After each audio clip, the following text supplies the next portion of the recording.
exciting program. I have been looking forward to this for a long time. If I haven't met you yet, alums, I am Macon Finley, and I'm delighted to be head of school here at Ellis. The reason I'm excited about this program is I think it's a really great example of one of the things that we do very best at Ellis, which is to make connections between girls that are students here, women who have graduated from Ellis, and between girls and those graduates. And it's a great opportunity for some of our alums to hear from each other, to reconnect, and for our students to hear from some of the people that have gone before them here at Ellis.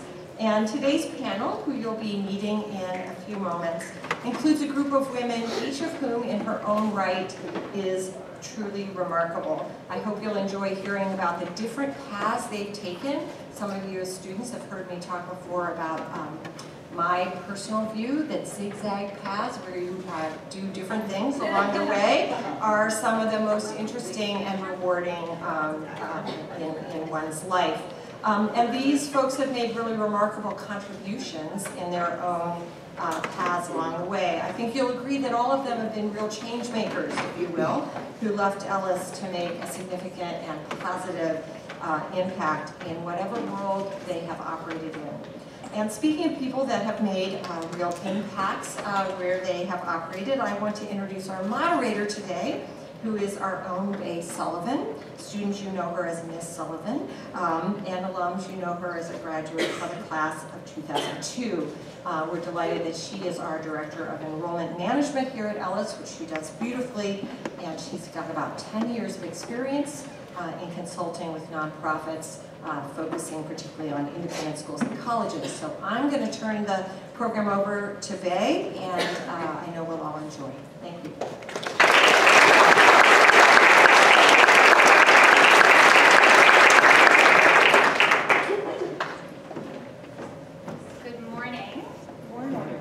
Welcome to what is becoming our annual career panel. I'm thrilled to be hosting this morning because we have a slate of incredible Ellis alumni, women who, can you all hear me? Am I close enough to this? Women who have made an incredible difference, who have had really exciting paths through their own careers, who will reflect with us today about their experiences, share some of their insights and advice, and sort of dig into some of our questions for them. So we'll have some time together at the beginning to hear directly from them about their paths and where they've been taken, and then we'll get to hear from you and your questions. So I would like to start with Susan on the end. If you guys will take the microphone, pass them down, and give us an introduction, your name, what your work has been like, and perhaps some of the highlights of your zigging and zagging. Thank you. Get right in it. I know, right? Zag, zag. It's a real pleasure to be here, and I have had a life of zigs and zags for a whole lot of reasons, and maybe you'll ask some good questions about it. It's hard to see you out there, but maybe I will when you ask your question. I've had a career in international work, primarily in international development, which is really about helping people in other countries make their own change. So I've lived and worked in a number of developing countries: Afghanistan, Pakistan, the South Pacific, Sudan, where else? China. And I've also worked at the headquarters of Oxfam America. And really, it's about helping other people make change in their lives. That's impressive. How did I get here? Good morning, everyone. My name is Janae Harley of the class of 88. 88 is great. That's what you used to say. And so for those, anyway. I'll stop there. But anyway, for my career, it's definitely been serendipitous, and I've enjoyed it. So when I look back on my career, I see a lot of where I followed my passion and my interests, and I was willing to take chances. And for that, I'm eternally grateful, because every experience you learn from, and there are some, and I'm sure someone's going to ask me this, but there are opportunities where I learned a lot of what not to do and what I didn't like, and I think that's sometimes underplayed. We focus so much on what am I going to get, and what am I learning, what are the skills, and sometimes you learn more from what you don't like and what didn't work out than what does. So I'm very grateful to be here. I'm gonna pass it to Jamie. Oh, I didn't say what I do. I just talk. I just come up here and talk to you all and be like, hey. So I'm in a new position with Tennessee Department of Education. It's a new office called the Office of School Improvement. And we are tasked with working with the lowest performing schools in our state. So generally these are schools that have high poverty. In our accountability system, it's essentially the schools in the bottom 5% of performance, and particularly around student groups. And when I say student groups, that are either your racial student groups or economically disadvantaged, EL, students with disabilities, etc. Thank you, Jamie, for telling me why I'm here. My name is Jamie Beth Cohen Schindler. I am class of '93. I was a lifer, so I started in kindergarten and spent 13 years at Ellis. A couple of years after I graduated, my mother came to work at Ellis and made sure to stay here 14 years. So she beat me. I have had a lot of zigs and a lot of zags, and I could not foresee ending up where I am now. So right out of college, I did arts administration and education in New York City. So I worked for a modern dance company, not as a dancer. And I worked at a theater company, not as an actor. And I took educational programs into the New York City public schools and onto Rikers Island to work with inmates and playwriting.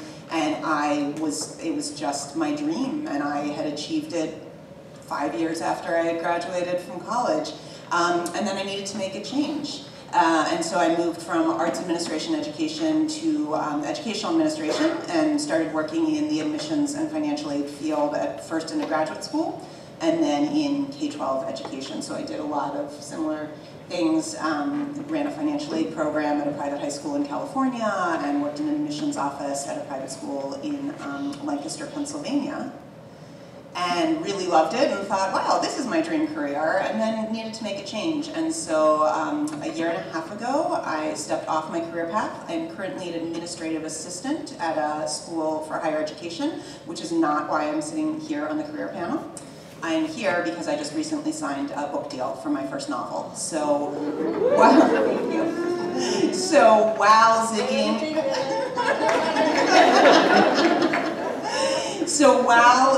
and zagging, I kept my passion alive by doing what I really love to do and thought could never support me. And I want to be really frank, I don't know that it will ever support me, but it is really exciting to have a novel coming out next year.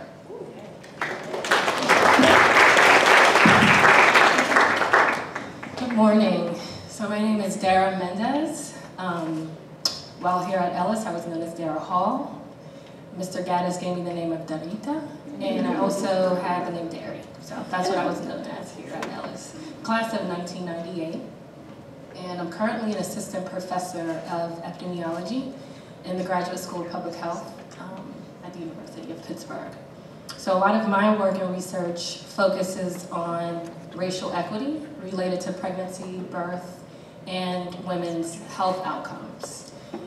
Sort of broken into, I would say, 3 core components. A lot of my work deals with how structural institutional racism influences health, women's health specifically, and maternal child health, how neighborhood contexts or environments also affect health, and then perceived or self-reported stress and discrimination. So those are kind of the main aims or arms of the research that I conduct, and I also teach at the University of Pittsburgh around research methods and social epidemiology. So a lot of my work has been really founded out of this, I would say, need to address inequity, both in practice, research, and teaching, and interactions with the folks within my field and beyond.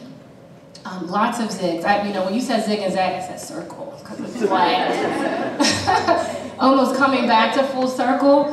And still circling to some extent. But I started out with this thought that I would go into medicine. I was actually pre-med at Spelman College, and I thought, okay, I'll become maybe a pediatrician or obstetrician gynecologist, and had opportunities both at Ellis and Spelman to conduct research in the field of public health. At the time, I didn't realize it was public health. And so how I kind of describe it is this sort of example of you see someone who's, you're walking along the river, you see folks drowning, and you're like, oh, why are they in the river. Let me pull them out, let me pull them out. And that would be, I would say, medicine. Those who are addressing sort of the health needs of folks when they need it, providing those treatments. But then you walk upstream and you notice there's a gaping hole in the bridge. So I wanted to be the one who would be involved in addressing the structure that caused people to fall through the bridge, fall downstream, and perhaps drown. And so that's what public health is, really thinking about institutions, policies, systems, and how to address them. And I could go on for on. There's many stories as to how I got there, but really for me it was, how do I address these larger systems and issues? Hi all, my name's Katerina. I graduated in 2003. My zigging started in Russia. Shortly upon moving to Pittsburgh with my parents, I was accepted here. Both my parents are musicians. I honestly fought tooth and nail to not be a musician, and then I became a musician. So after graduating Ellis, I actually took a year off, which was slightly frowned upon, I think. That's just a joke, I broke the 100% college acceptance rate. But then I was accepted into Juilliard, and I went there for my undergrad for...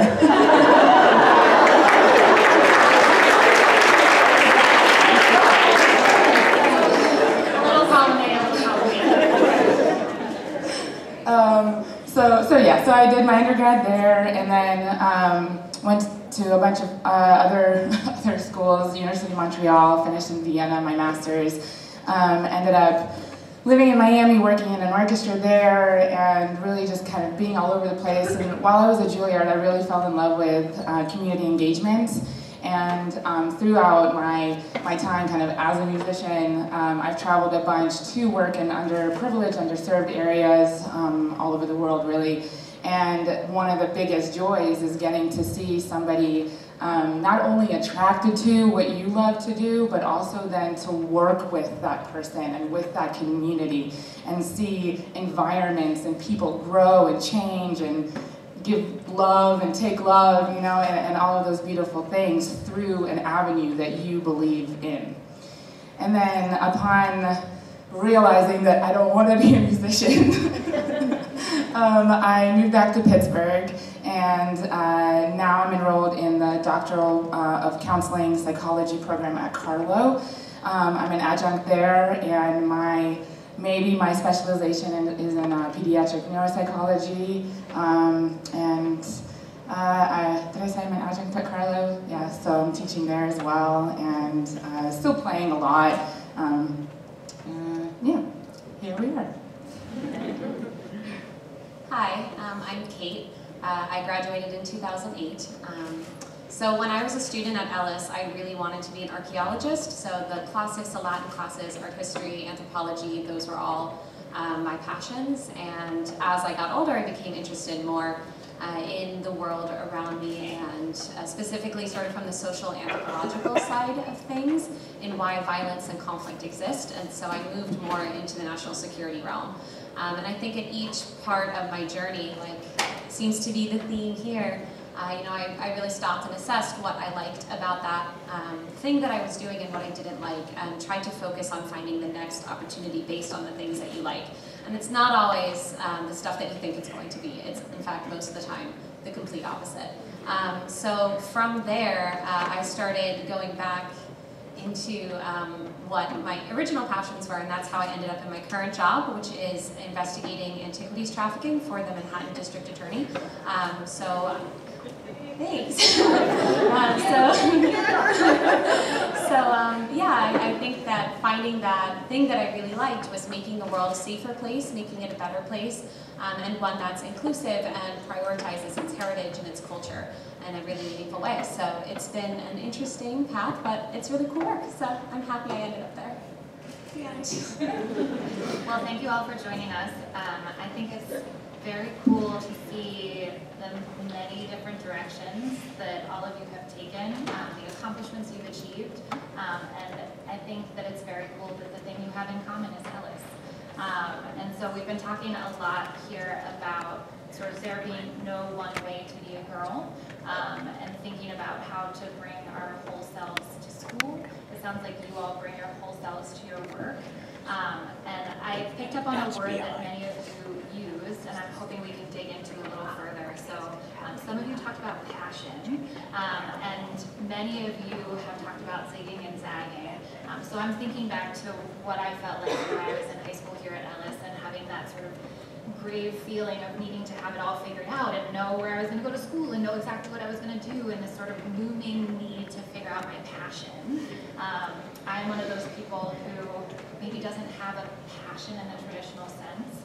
I love to do specific kinds of work. I always joke that I've never met a kindergarten student who's like, you know what I want to be when I grow up? A director of enrollment management. And I think lots of you have really exciting and awesome sort of titles in your jobs that maybe we hope our kindergarten students are going to aspire to become. So I'm hoping you'll talk a little bit about passion and what that's meant to you, what it might mean to our students, how to unpack that a little bit when it feels more like an albatross, like something that's really heavy and you have to figure out in order to move forward, and how you sort of used that to inspire you or to sort of move barriers out of the way.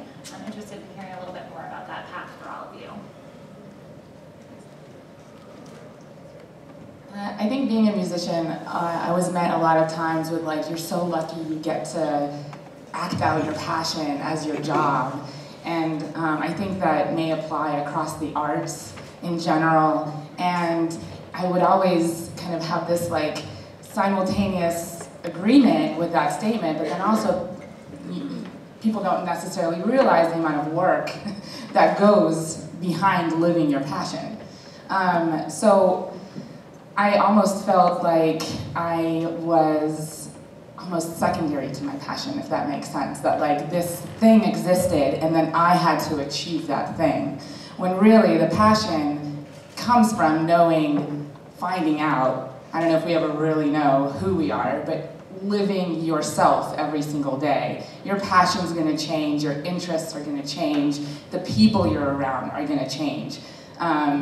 And that's hard to kind of see when you're in school, you know, in high school and middle school. It's hard to envision what your future is going to be like.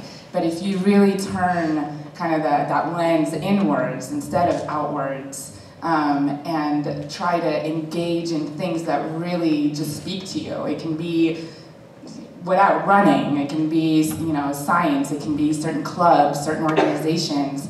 I think the more that you do for yourself, with yourself, the better served you'll be in the future to really, you'll already have had those experiences, know what you like, know what you don't like, which is something that one of you brought up, and that's equally as important to know.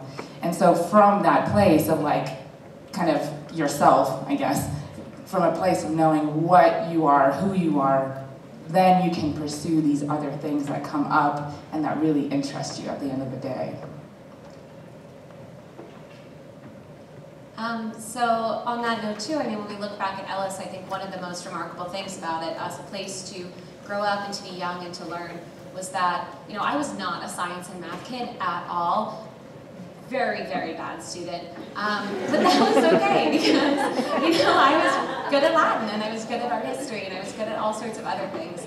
And, you know, the teachers really encouraged that, and I think that is something that you don't get at a lot of places. I could have gone to a different school and I could have said, you know, I want to be an archaeologist and I want to do social anthropology, and they would have just pointed me, you know, out the door and said, that's never going to happen. And while that didn't exactly happen, you know, I took those passions and I continued to sort of be interested in it. And the point there is, I think, you know, you really have to make sure that you're surrounding yourself and seeking people out with people who are going to support that, no matter what it is and no matter if it changes. And at the same time, you know, say that to your friends. If they're passionate about something, you should support that and you should encourage them. And if that changes, follow them along that journey, because I think having that kind of network, and it's the people beside you right now, those are going to be the people that really are with you throughout this entire zigging and zagging journey that you end up on.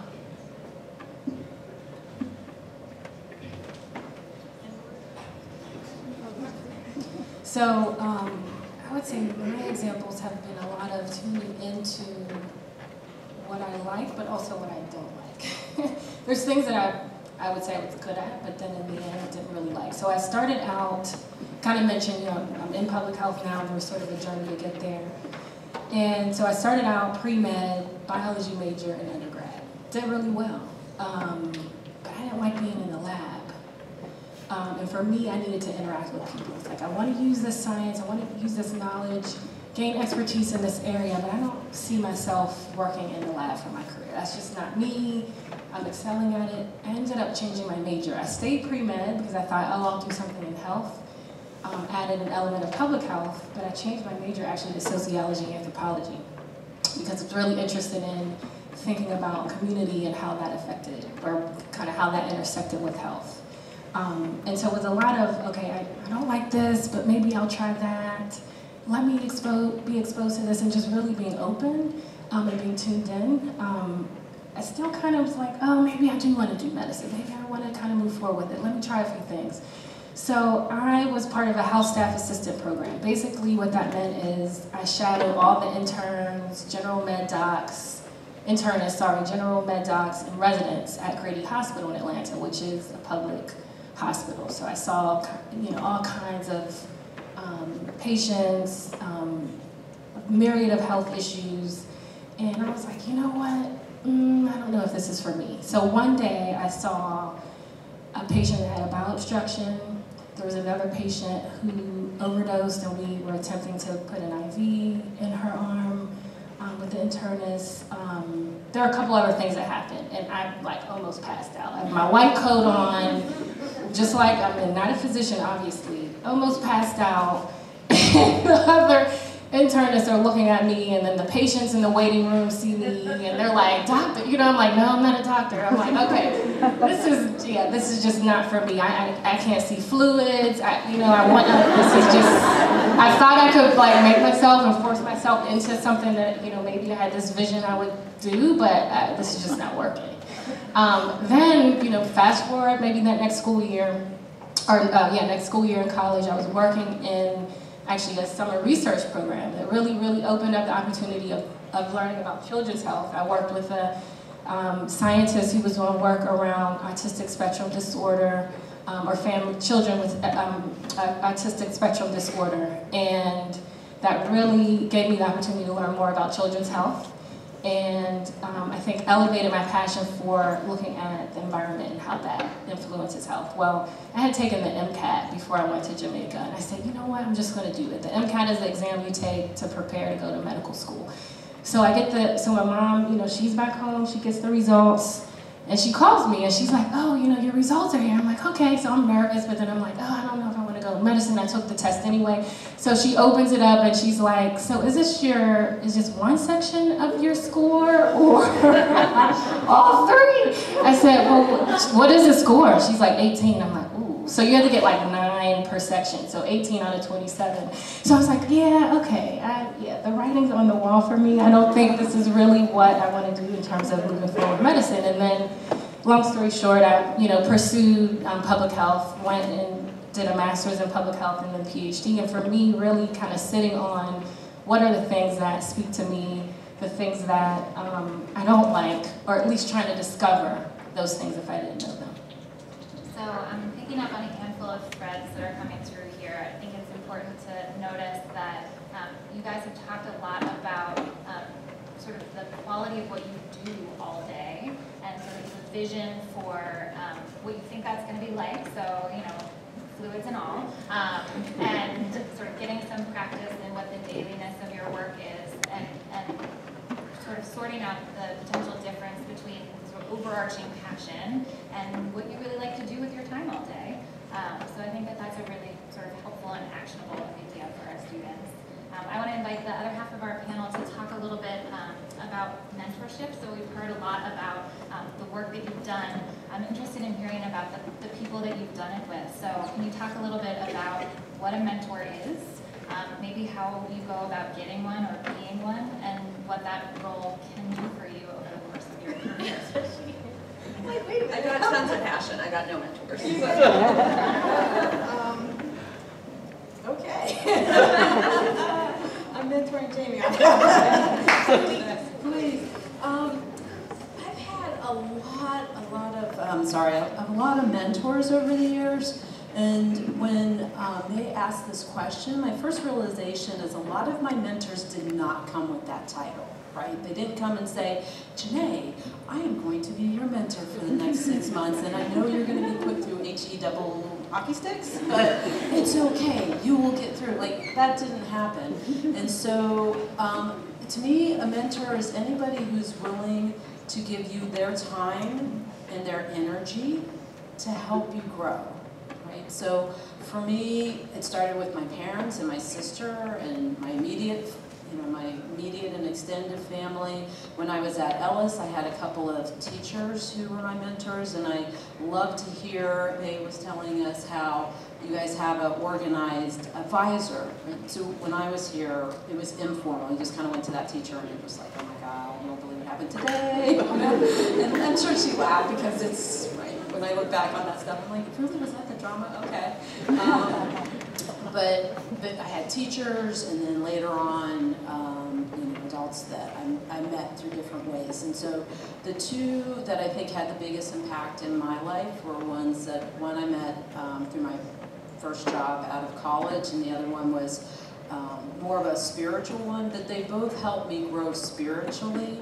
And to me that was important because it helped me understand who I was as a person and who I wanted to become, and it was okay to change and grow in that path. And I think one of the big things from that is it helped me realize that it's all with me, right? It's my decision, it's my control. Sometimes we focus on the outside forces, but if it starts with you and you get centered and you're like, okay, here's what I can control, here's what I don't like, I need to be true to myself, and I have to worry less about what my friends and my parents and all these outside forces are. I think that makes a big difference. So when you look for mentors, just be open, and I think part of it is, yes, it's your responsibility to kind of go out and seek that, but the universe has a funny way of putting people in your path who can be that mentor with, again, not coming with that label of, here, I'm here to mentor you and guide you.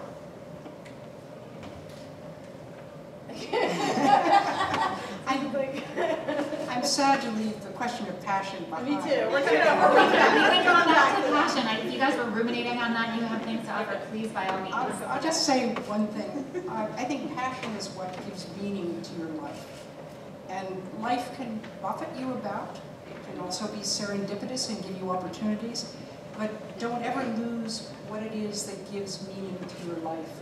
And for each of us, that may be something different. And mentoring can be a part of it. And for me, some of that started here at Ellis.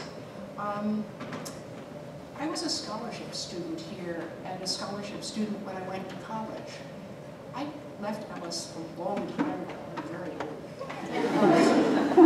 But the head of school then, Ms. Hamilton, made sure that some generous woman, friend of Ellis in Pittsburgh, gave me extra spending money so that I would be able to do the little things that are necessary to be a part of groups at college where most people were better off than I am. And that taught me a lot. You can learn from that and apply it to many other things in life, which I can see in our society today. I've also had mentors. I spent time working for what was then the UN Development Fund for Women, headed by a very energetic woman, Sharon Caitlin Alakaja. And she was committed to mentoring other women. And it's true that sometimes women who reach the top in organizations don't have the generosity to help those who are coming behind. That's probably more true in my era. I think the world has changed somewhat. But she taught me that it was really important to understand where people were and what would help them move to the next step. And then in the third stage, I got to mentoring myself when I was teaching in a graduate program at Brandeis University. 2/3 of the students came from developing countries. And I really had to listen to them in order to understand what was going to help them succeed in this North American environment. So to be fair, I'm a literalist, so when you say they don't come with the title of mentor, like, I've had mentors. What I have is a support team, and I have a really great support team, and that did in fact start with my family and with my teachers at Ellis. And I want to tell a funny story. Does Edie Hazlett?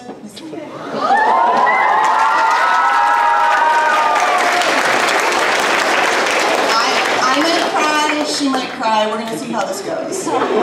When you say you were a bad student in math, then, okay. Okay, I'm gonna cry. So, French class. I started French in kindergarten, I don't know if that's still done. So by the time I had Madame Hazlett, I mean, I had had French for 9 years, and I was struggling, and I didn't struggle in other classes the way I struggled in French, and then later AP Calculus, but that's a different story altogether.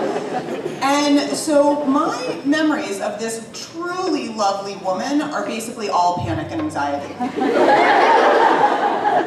So 5 years ago, I came back from my 20th reunion, and I walk in that door, and I run into Madame Hazlett right where she is now, and I sort of feel the panic and anxiety come on. And she said, "Oh, Jamie, are you still writing?" And I was like, whoa. She doesn't remember me as a bad French student. She remembers me as a writer. And like this cloud lifted, and then she also remembered the trip we took to Washington, D.C. Yeah, so it really, Ellis, I thrived at Ellis. I want to be really clear to any of you who are not thriving right now, not thriving at Ellis is not the end of the world. I had friends who were not thriving, who didn't thrive here, and they are doing wonderfully now, so please know that. But I was someone who really, truly thrived here, and I owe my love of writing both to my family and to the 13 years I spent here. So yeah, I guess I was just looking for that title, mentor, and I guess I haven't had a lot. People don't come with labels. I know, but I do have an amazing support team, and there are people now, so I'm walking towards my first book release, and I have people on my team, and a different group of people will get an email that will say like, here are the headshots, please somebody pick one for me because I can't do it myself, or here's the bio that I'm thinking of using, what do you think? And I've found both women and men in my community who are willing to sort of walk that path with me. And then I'll also say that in the last 2 years in Lancaster, I live in Lancaster, Pennsylvania, Lancaster County. You're all thinking Amish, that's not what we're all about. We can talk about that later too. In the city of Lancaster, we're really experiencing a really interesting political climate, and I've become incredibly politically active for a number of reasons. We have a gas pipeline going through our community.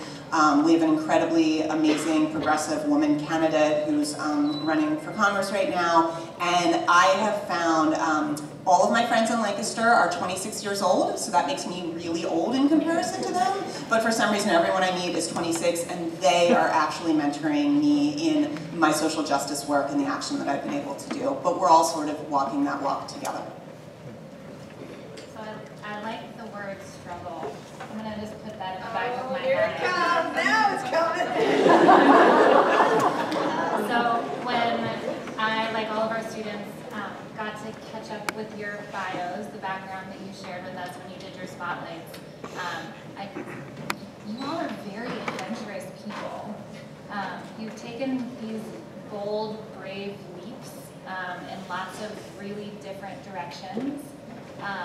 And I wonder whether you have that, I don't know if it's the voice of fear or that internal monologue that sometimes you have to check in order to take those giant leaps. So, you know, for me, when in my family, my mom has a strategy for us, which is we started whenever we went to amusement parks because she hates roller coasters. And she didn't want us to be afraid of them the way she is. So she would go on them with us, and she would grit her teeth, and she would yell, "This is fun!" So now, every time I'm called on to do something that makes me really, really nervous in my head, I'm gritting my teeth and I'm screaming, "This is fun!" So I'm wondering, for all of you bold, brave, adventurous women, what is the monologue in your head when you gear up to, you know, take that gap year, or you gear up to switch the areas of focus, or you look at the hole in the bridge and you have have to call people sort of accountable for that, or you write a new book, or you move on to a next phase of life. When you are doing something that's really hard and really exciting, how do you talk yourself into it? What do you do? What are the strategies that we all might employ? And I'm going to make a quick note here. I'm keeping an eye on our time. This is going to be the last question I ask you before I invite our students to come forward with theirs. I think for me, it's always been about resilience. Things are going to come up. You're going to fail a test. You're going to not get in. You're going to, stink at something, and that's totally okay. That's honestly the things that you learn from. Most of the good experiences that you're going to have are going to be partially, not all because of, but partially a result of the failures in your life. So then that resiliency is what gets you forward, gets you back up and marching forward. So once you experience that first taste of excitement, for me, that was it. I was like, yes, I'm living in all these places, in all these times, and the things that you learn how to do along the way fuels the next thing. And then you go on to the future thing, and it kind of snowballs, at least for me, it snowballed a little out of control. And and I was like, you know what, I'm gonna move back to Pittsburgh for a little bit, calm myself down. I mean that in a very good and fun way. Fear is always going to be there. It's how you deal with it and how you structure it in your own way. Because, I think we were all alluding to, everything is going to be very individual for each and every one of you. So then, how do you see fear? How do you interpret it? How have you experienced it? Because the way that you get up from something that, let's say again, you fail at might look very different from how somebody else gets up and experiences that same way. So don't compare yourself to other people, compare yourself to yourself and that last thing that you did and that next thing that you want to do. I'm going to come at it from a very different place, and I'm going to say that aside from French and pre-calculus and calculus, I tended, and I say this a lot and people sort of back off, but stay with me, I tended to be good at enough things that I didn't have to do things I wasn't good at when I was a kid. And so what I would say is I just avoided my fears. As soon as I did as much French as I had to do here to graduate, I stopped. As soon as I was able to pass out of college math by my AP Calc score, only because I was walked through that course by Beth George, who got me out of math for, yep. So then I didn't take any math for the rest of my life. And so what I did was I walked away from my... Don't take a picture.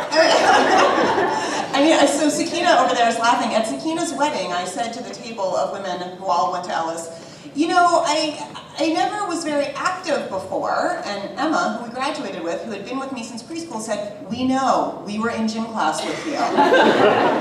So I just didn't do things I wasn't good at, and then you know what happened? I had a baby, and I was really bad at being a mom, and I had no choice but to dive in and do it. And there was a ton of fear, and there was a ton of anxiety, and there was a ton of pressure to get it right, and I literally had no experience with doing anything that was hard for me, and that was a hard landing. So I run away from the fear. I do grit my teeth, head down, and get through it, but I don't enjoy it, and if I could do, I don't have a lot of regrets in life, but if I could do one thing differently, I would have learned to rock climb in college, because while all my friends were rock climbing, I was sitting at the base writing my poetry, and I was perfectly fine. I was happy, but I wasn't pushing myself in a way that I probably should have, that would have then made having a baby and being a really bad mom for the first 6 weeks a lot easier. So I have an opposite experience in which I'm bad at a lot of things. On the way over here,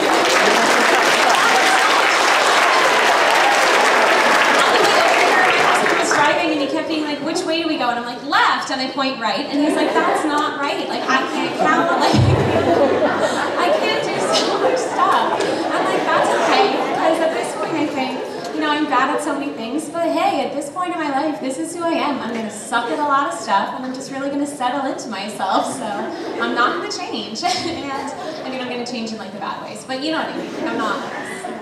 Anyway. you just got to accept, I think, that sometimes you can't count, and sometimes you're not going to know your left from your right, and sometimes you're not going to know more important things as well, which I definitely don't know a lot of.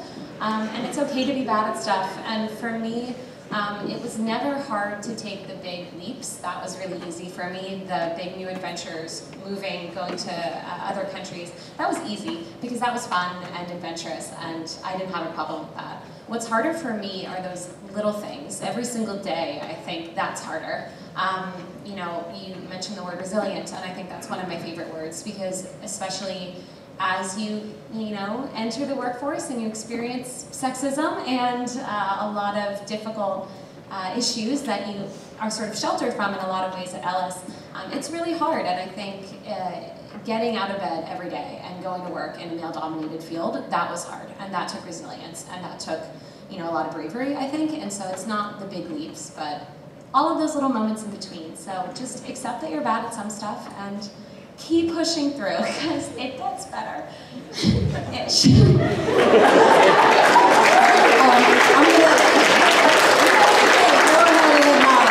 I'm going to jump in from another angle, and I'm going to build on that. I represent, I guess, the group that I had no idea what I feared, what I was good at, what I wasn't good at. So I just tried it because I didn't know. There were some things that had passion around, like history. So when you ask about being bold, I would say probably honestly, my first really bold move was coming to Ellis because I came in 9th grade.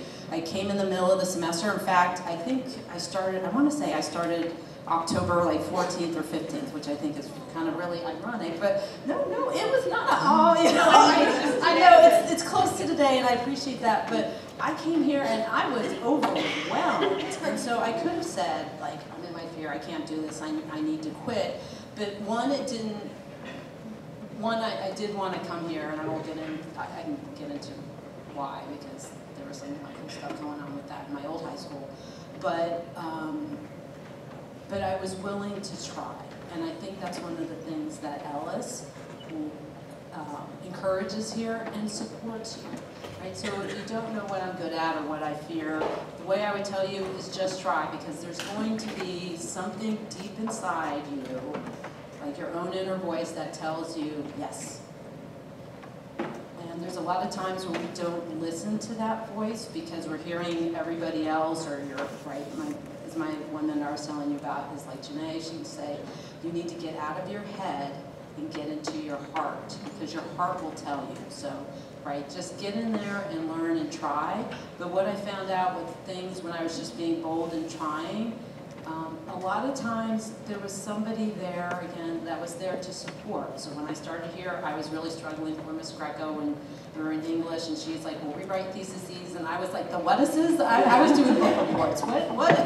You know, and I had tutors here who were helping me in math and things like that, and so you'll overcome the struggle, don't worry about that.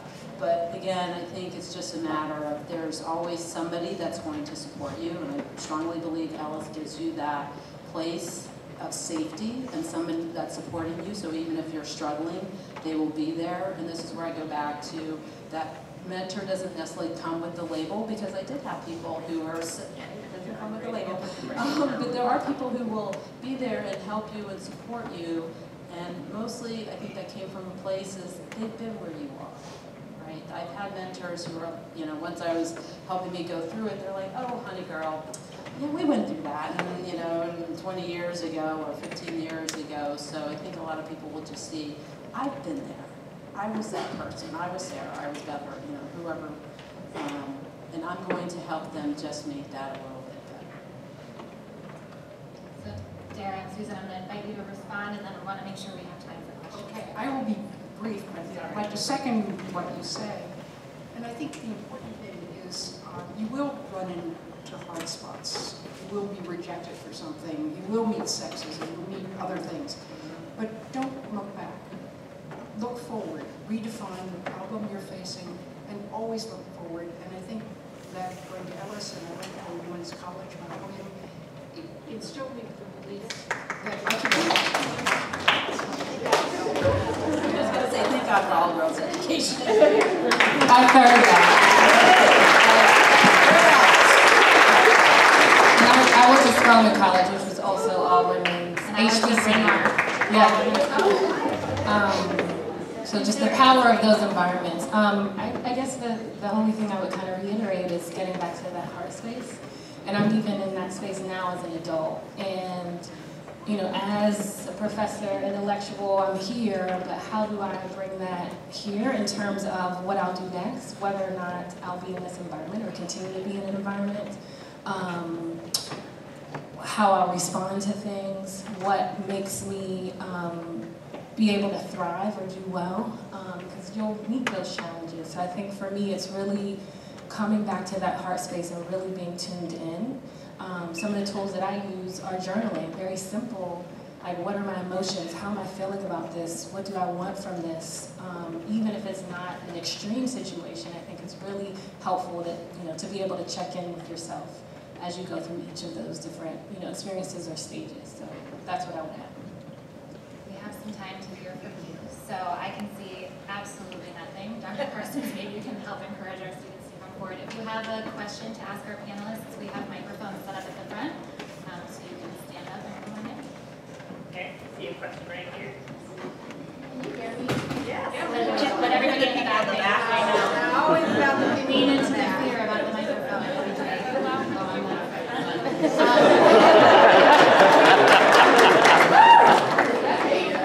So hi, I'm Peyton, I'm a senior, and you had all mentioned things like you doing what you were passionate about and changing and focusing on you. So I wanted to know if you encountered anything where the people around you didn't really understand your passions or sort of put a damper on them, and like how you sort of approach that situation. So when I said that I didn't want to be a musician, my immigrant parents, who wanted a little bit more for me, or at least had this like idea of the American dream, there was definitely like a push to do something different, do more, be more. And so there was a little bit of resistance, to be honest, with me being a musician in the beginning. And besides my parents, there have been people literally every step of the way that say, you're not good enough, you're not, you didn't practice enough, you're not smart enough, like I'm gonna pick this other person. And it's almost impossible to go through life without being compared to somebody else, even if you're the one not doing the comparisons, right? So that stressful place of knowing that other people are competing for the same spot, the same, you know, whether it's in music or in psychology or academia, there's always going to be someone else that's like bigger, faster, stronger, right? But at the end of the day, kind of like as I said in the beginning, be true to yourself, because the places that want you will find you. And the places where you don't get accepted or the things that don't work out, you don't want to be there anyway. Let's hear from one other panelist, and then we'll see if we have some more questions. I will say you'll probably always have somebody that's going to tell you no. I mean, going back really quickly to the passion, like my passion when I was really younger was sports, and I wanted to be a middle linebacker for the Pittsburgh Steelers. My wheelhouse of abilities. of being that, and I did have one. I know, right? And this one teacher was like, no, you can't do that. And then I went home and I'm like, Mom, I'm going to be a middle linebacker. And she never told me no, right? I think where it is how people will help you redirect. But again, I will just say it comes back to you have to listen to you. It was Peyton, listen to you. You will tell you what the right thing is to do. And this is where I think, again, it's important to have the friends in the network to help you out, because your true friends will tell you, yes, you can. Right? And they might tell you there's some challenges with that, but at the end of the day, the people who love you and truly respect who you are, they will tell you, yes, you can. Go ahead, girl. Get it on. Do your thing. Right? And that's what you have to listen to. They listen to you. Other students, I can't see anything. If you're going to come to the microphone.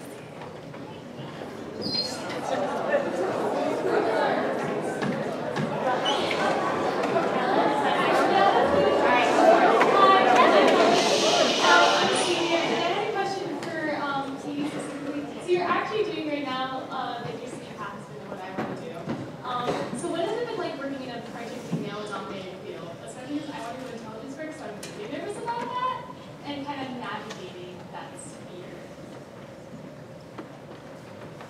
buckle in because it's going to be a bumpy ride. I'm going to be honest with you.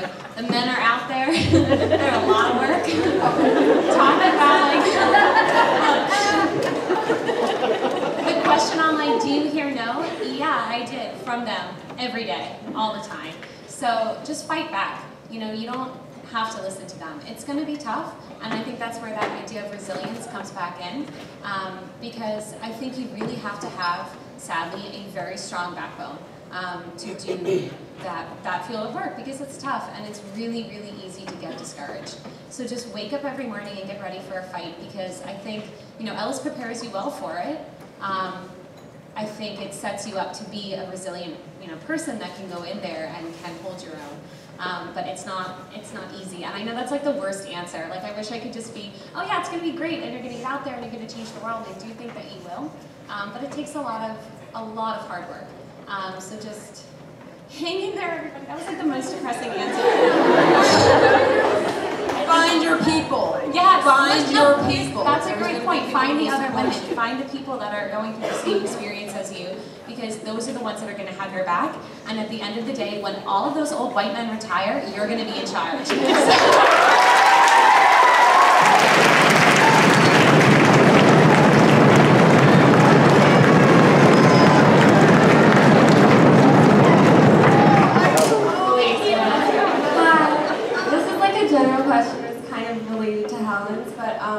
How do you create a supportive network of women in the workplace, especially considering the current political state of everything? And another, just a separate question for Dee. How did you get your work first published and get noticed as a writer? So who wants to tackle making space for women in the world? Oh, geez. Something that Susan said about really paying attention to when you get where you want to be, creating a space for the women behind you, right? So I would say that it's been a rocky road as far as forming female friendships in the workplace. I would say that the patriarchy is strong and they are just not tired enough yet. So I would say that I don't have a lot of good advice for what to do in the moment while you're sort of, find your people, claw your way through, wake up, get out there, kick butt, but make sure that you're one of the women who then turns around and lends a hand and makes the space for the people behind you. That's the only answer I have for that. As far as getting my work published, talk about a lot of no's. God. So I first tried, so the typical route to getting a novel published would be to find an agent, and then the agent would help you find a publisher. So in 2015, I started to try to find an agent for this particular manuscript. It didn't work out. I took a step back and did some rewrites and then tried again in 2017, and that didn't work out either, although I got a lot more interest the second time around. So I was going in the right direction, and then at the beginning of this year, 2 of my friends, women that I had met online in writing groups, had gone with a small publisher, and so the smaller publishers you can tend to go right to rather than going through an agent. And so I submitted to their publisher and they accepted the manuscript. So that's also a note for sort of readjusting your goals and readjusting your path, right? Because when you start, I think anyone starts, they want just, I want this to be a blockbuster, I want it to be the next Harry Potter, I want movies, I want a franchise, I want to quit my day job. I'm likely never going to quit my day job, and that's okay with me. Luckily, I have one that I like and where I'm respected for what I do. But I was able to go directly to a publisher. In the meantime, while that was all happening, I was placing personal essays. So I was building up my clips, and so I've had something in the Washington Post. I've had, when Teen Vogue was taking down the patriarchy, I had a piece in Teen Vogue. I still don't know how that happened, but so I just sort of tried to get my name out there so that when I went on submission the next time around, I would at least have some clips, and I do think that that helped with the next step. So, but I am open to anyone who wants to talk about getting published. I spend my time, my free time, talking to other women who want to find a way to get published. So I'm happy to talk to anyone about that. I'm sorry, I can't see who you are. Hi, my name is Liv, and among the many things that I do, I'm a figure skating coach. And something that I try to teach my students is you can't be afraid to fall, because otherwise you're going to get nowhere on the ice, literally. And I just wanted to ask you, what are some times in your life that you haven't been afraid to fall, that you have accepted that?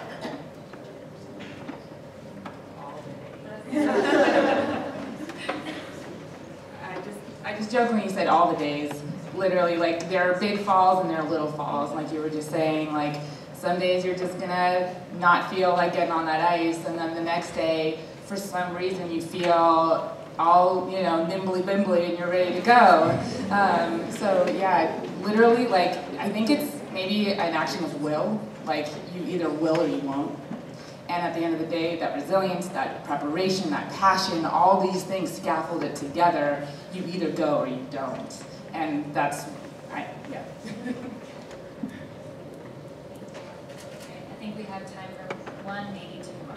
Okay. Hi, I'm Natalie. I'm a sophomore. This question is specifically for, I'm sorry, I can't see your name tag, but in the pink.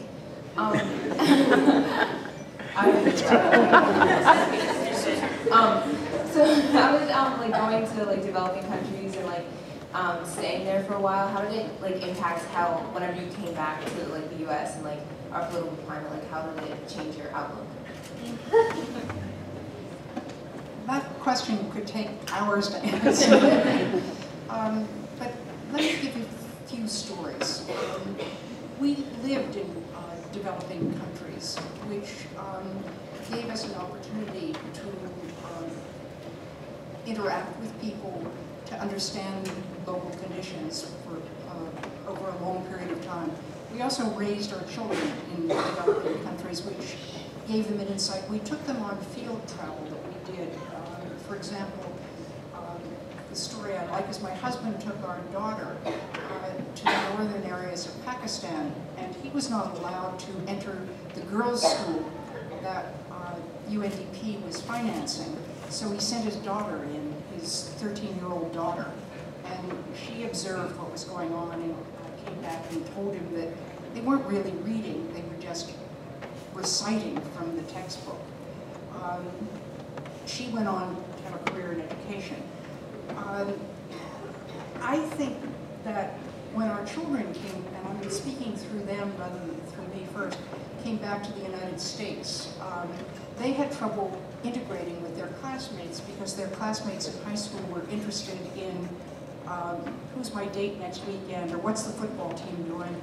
And after a few conversations about life in Afghanistan during the revolution, the classmates' eyes would glaze over. And, so they soon learned to shape their conversations another way. I think that for myself, living abroad, working abroad, has been a growing experience, and I've evolved in many different ways. And it really brought me to the place where I learned how to observe and to listen, and to really understand that in the work that I was doing, I could only be a helper. I could not do it myself, and I think that's true of all aid agencies. And actually, because I'm at the end of my career, I'm just about ready to publish a book. It won't be so much fun as a novel, but about what development should be. And it really is around this notion that we need to turn it upside down and help people in developing countries shape their own futures. That may be a little bit long, I'm sorry. Thank you. So in the interest of time, I think we could all plan to stay here for the rest of the afternoon and chat and learn more about our guests. I want to invite the girls who are standing who didn't get to ask their questions to connect with Dr. Karsten sitting here in the front so that she can make sure you have an opportunity to connect with our alumni panel. That goes for anyone else in the audience too who has a question that you didn't get to pose. We'll have an opportunity to connect you later on after today. So you can retake your seats, and I just want to say how grateful we are for your insights and your expertise, for your inspiring words, and for sharing your zigs and your zags with our students here today. We're thrilled that you're back to celebrate reading again. We're grateful for you being here.